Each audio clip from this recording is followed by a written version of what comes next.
Bonjour à tous, je suis Didier Caravaca, je suis le responsable de la société CMI. Je suis ravi de vous accueillir dans ce nouveau webinaire sur la gestion des études. Alors pourquoi une gestion des études dans Wipsos? Wipsos qui est votre outil notamment de chiffrage. La gestion des études, elle a été pensée pour notamment les entreprises qui demandent des études techniques réalisées par des services différents du commerce. C'est vrai que si je suis commercial, mais que c'est moi-même qui gère l'étude, je n'ai pas de nécessité d'avoir une gestion des études. Donc, ça permet au commerce, au chargé d'affaires, au commercial, de faire une demande d'études et de pouvoir suivre cette dernière. Alors, faire une demande d'études, on va le voir, en ajoutant des documents obligatoires. Pour faire une étude, le BE a besoin de documents en particulier, donc on va voir comment ça s'articule. Et ensuite, il va y avoir le traitement du BE en lui-même qui va gérer le quantitatif. Par rapport aux besoins qui ont été exprimés par le commerce, le BE va faire, ça peut être un tech, un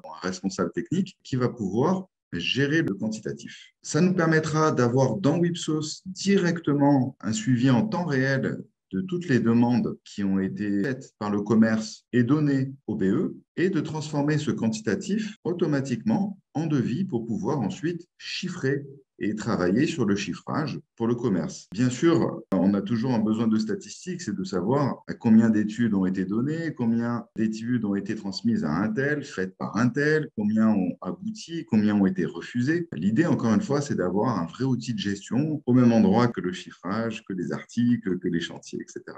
On va aller voir tout ça. Là, on est sur l'environnement de test pour mes démos. Wipsos, que vous connaissez bien.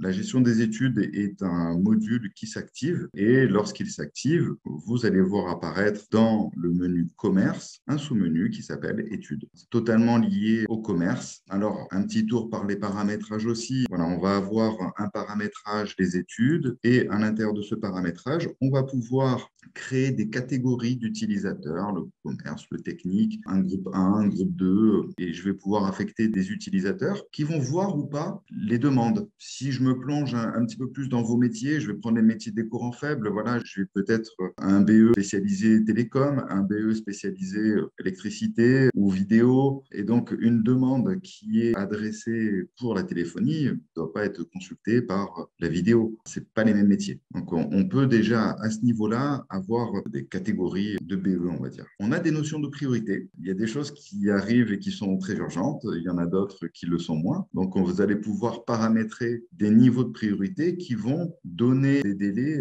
en jours de traitement. Voilà. Le commerce a besoin absolument pour répondre à un appel d'offres avant vendredi prochain d'un quantitatif. Il va mettre que c'est urgent et donc on saura automatiquement qu'il y a de l'urgence. On a des notions de refus. Alors, ici, on a cette possibilité parce que le délai peut être trop court. Le commerce transmet justement une nouvelle demande à son BE. C'est fait pour la semaine prochaine. Il n'y a pas assez de temps. Concrètement, on peut refuser. Il y a cette possibilité, en tout cas qui existe pour celui qui va recevoir la demande, de refuser avec des motifs de refus. Cette étude, on ne peut pas la mener parce qu'on n'a pas la compétence, parce qu'on n'a pas le bon fournisseur, enfin, que dans le temps imparti, on n'arrivera pas à mener à bien cette étude. Et ici, qu'on va pouvoir paramétrer cette gestion des études en fonction aussi de comment vous êtes organisé, ce que vous souhaitez obtenir de ce module de gestion d'études. Donc là, on a les personnes qui peuvent effectuer les demandes d'études, donc c'est plutôt le commerce généralement. On a des notions d'administrateurs qui voient toutes les études, qui peuvent affecter une étude aussi à une personne. Lorsqu'on a un BE important, il y a un responsable du BE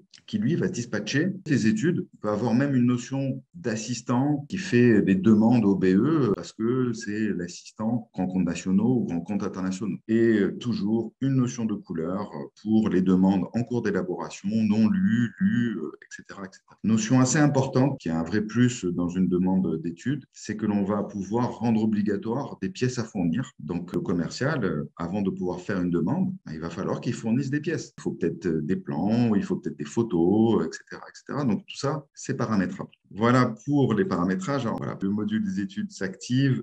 c'est dans le menu commerce. Le commercial, donc, ou le service commerce, va pouvoir faire des demandes. Alors, je vois toutes mes demandes. Là, j'en ai trois, hein. J'ai aucune demande en cours d'élaboration. Donc là, ce sont mes demandes. On va en faire une et vous allez voir qu'elle va être en cours d'élaboration. Les non lus. Donc, j'ai l'information qu'une demande d'étude que j'ai faite n'a pour l'instant même pas été consultée par le BE. Elle peut être lue en cours d'évaluation. Donc là, à chaque fois, vous avez cette interaction, vous avez les tris, hein, qui se font automatiquement. Et je vais pouvoir faire un clic droit et la visualiser, l'envoyer par mail. Si elle a été lue, je peux savoir par qui, ici, hein, donc lue, elle est en cours d'évaluation, par qui elle a été lue, par le responsable ADV, et les informations de traitement, quand est-ce qu'elle a été prise en charge ou pas. Hein, parce qu'on va avoir cette notion vraiment de bien découper ces demandes, non lues, lues, ensuite il y a une prise en charge par une personne du BE, ça peut être un technicien, hein, qui va évaluer le quantitatif, et derrière, devis à générer, refusé, on l'a vu tout à l'heure, hein, peut-être que le BE peut refuser une étude et doit justifier généralement pourquoi, et les devis générés. Alors, si je veux faire une nouvelle demande, c'est tout simplement en partant d'un client. Hein. Donc, je vais aller chercher mon client. Voilà. Donc, je suis en train de créer une demande d'étude par rapport à ce client. Je vais lui donner un titre, contrôle d'accès. C'est pas obligatoire, mais il y en a qui travaillent beaucoup avec le type de facturation et pour eux, c'est important. Je vais pouvoir mettre un descriptif de l'étude. Je vais l'accrocher à une activité. Je vais lui mettre, justement, tout à l'heure, on l'a vu, la priorité.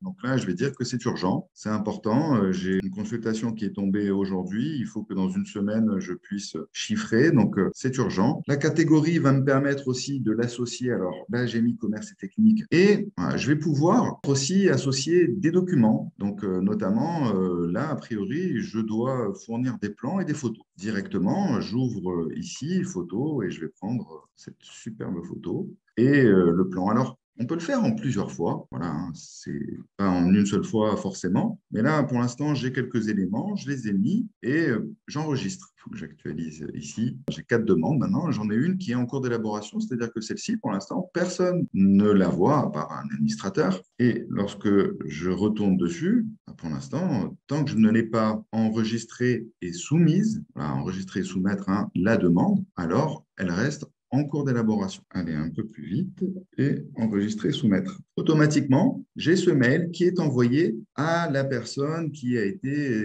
dans la liste du groupe, qui a été choisie, la catégorie commerce. Je peux envoyer, je peux accéder aussi au contact interne, hein, si je veux que quelqu'un d'autre soit associé. Et donc là, c'est envoyé. En cours d'élaboration, elle était. Maintenant que je l'ai soumise, elle est devenue non lue. C'est-à-dire que c'est envoyé aux bonnes personnes et pour l'instant, ces personnes ne l'ont pas encore lu, ne l'ont pas encore prise en charge. Alors, ceux qui ont justement comme travail de prendre en charge ou de lire les demandes d'études vont avoir des notifications ici à l'intérieur de Wipsos et j'ai mes notifications. Donc là, je vois qu'on en a fait quelques-unes avec des dates de retour et donc je vais pouvoir voir que la plus importante est là, ensuite c'est celle-ci, mais moi je suis plus contrôle d'accès, donc je vais attaquer contrôle d'accès. Je peux la marquer comme lue ici ou je peux la prendre en charge directement. Donc, ça y est, j'ai pris en charge directement la demande et lorsque justement je suis une personne du BE et que je travaille sur les études, voilà, j'ai cette étude-là, contrôle d'accès, qui est en cours d'évaluation parce que je l'ai pris en charge. Donc maintenant, elle est passée de non lu à lu, puis en cours d'évaluation. Et à ce moment-là, pareil, je peux la visualiser. On va retrouver tous les éléments. Je peux directement envoyer des mails, mais ce qui va nous intéresser ici, c'est directement d'aller sur la proposition. On avait plein d'éléments qui nous ont été transmis par le commerce et à partir de ces éléments, on va pouvoir faire notre quantitatif. Voilà, c'est vraiment le travail du BE. On ne parle pas de prix, on parle uniquement de quantitatif. Donc, je retrouve un écran pour faire des devis, mais simplement, vous voyez qu'il n'y a pas de colonne de prix, puisque le but, là, c'est vraiment uniquement de travailler sur du quantitatif. Et une fois que j'aurai fait mon travail, le commercial pourra transformer ce quantitatif, lui, en devis, en travaillant sur les coefs, en travaillant sur les prix de vente, sur les remises ou pas, des options, etc., si besoin. Donc, je vais écrire un paragraphe test études. Et alors, on rajoute des articles. Il faut noter qu'il y a la fonction, c'est l'import Excel. Vous répondez à un appel d'offres, c'est une consultation, il y a un BPU. Voilà, c'est ici que je vais aller chercher la fonction l'Excel pour importer peut-être les 100 lignes de mon BPU. Et justement, à l'intérieur de ces 100 lignes, qui sont souvent des nomenclatures, je vais mettre des articles, je vais mettre de la main-d'œuvre pour préparer vraiment le quantitatif technique.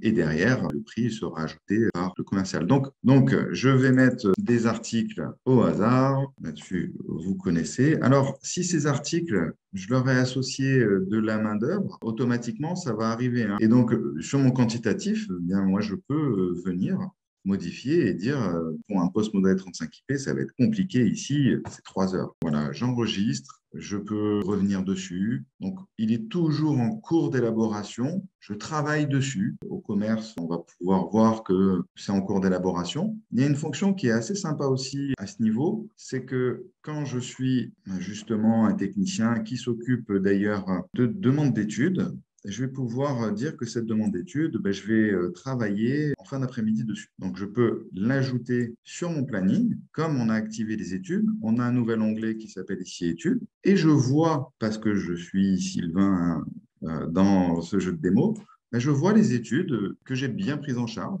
Et donc, on retrouve notre contrôle d'accès et je vais travailler 3 heures en fin d'après-midi dessus. Voilà. Et j'ai bien cette étude qui apparaît là. Et lorsque je suis dans les demandes d'études et que j'ouvre, je voulais vous faire voir que j'avais bien mes planifications qui apparaissaient. Pour l'instant, je ne l'ai pas clôturé, hein. Mais l'idée derrière tout ça, c'est quand même de pouvoir se dire, tiens, le bureau d'études a passé 50 heures sur cette étude. Moi, je vais le valoriser en tant que commercial derrière sur le devis. Voilà. J'ai fini mon chiffrage et donc j'enregistre terminaison d'études. Une fois terminé, l'étude ne vous sera plus accessible. Voulez-vous continuer? Oui, je continue. Voilà. Juste quelque chose que je voulais vous montrer, c'est que voilà, je peux envoyer au commerce quelque chose qui va ressembler à ça. Voilà, réalisation d'une étude, j'ai le descriptif, j'ai les commentaires, j'ai un lien, et ça c'est super sympa, vers les pièces jointes. Voilà, et j'ai mes articles. Voilà, mais j'ai mon quantitatif, hein, il est là. J'actualise la liste et cette étude est maintenant clôturée.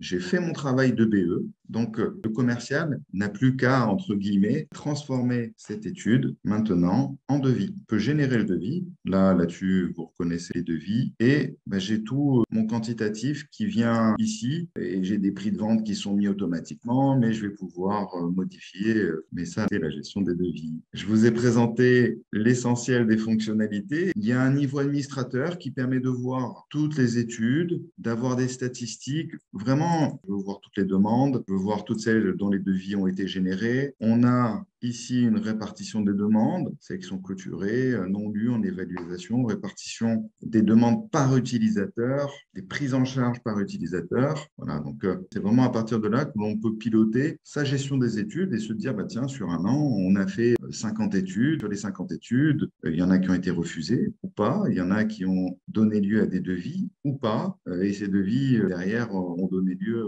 à des chantiers. Alors, je vous remercie pour votre écoute. Je vous dis à très bientôt.